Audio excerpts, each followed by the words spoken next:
बिस्मिल्लाहिर्रहमानिर्रहीम। आज की जो वीडियो है वो है तो छोटी सी है, लेकिन उसका जो मतलब बैकग्राउंड है या उसकी जो लिखने की वजह है वो भी किसी दिन बताएंगे। है तो वो बहुत लंबी वजह, अगर बताएंगे तो वीडियो लंबी हो जाएगी। बस आप लोगों को यही है कि अच्छी लगे तो बताइएगा, लाइक करिएगा, कमेंट करिएगा, तो सब्सक्राइब भी कीजिएगा चैनल को। आपकी सपोर्ट के साथ हम आगे बढ़ेंगे।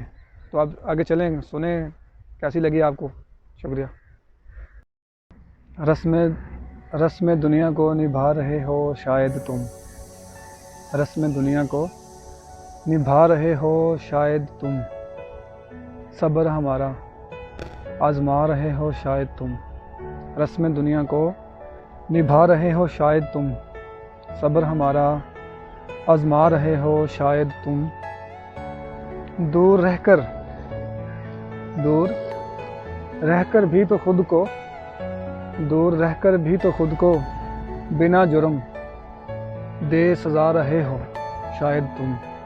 दूर रहकर बिना जुर्म खुद को भी दे सजा रहे हो शायद तुम। रस्म दुनिया को निभा रहे हो शायद तुम, सब्र हमारा आजमा रहे हो शायद तुम।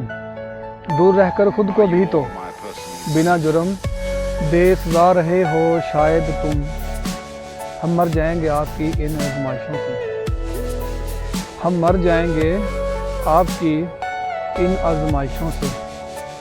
देखो खुद ही तुम अपनी मोहब्बत को गवा रहे हो शायद तुम, खुद ही अपनी मोहब्बत को गवा रहे हो शायद तुम।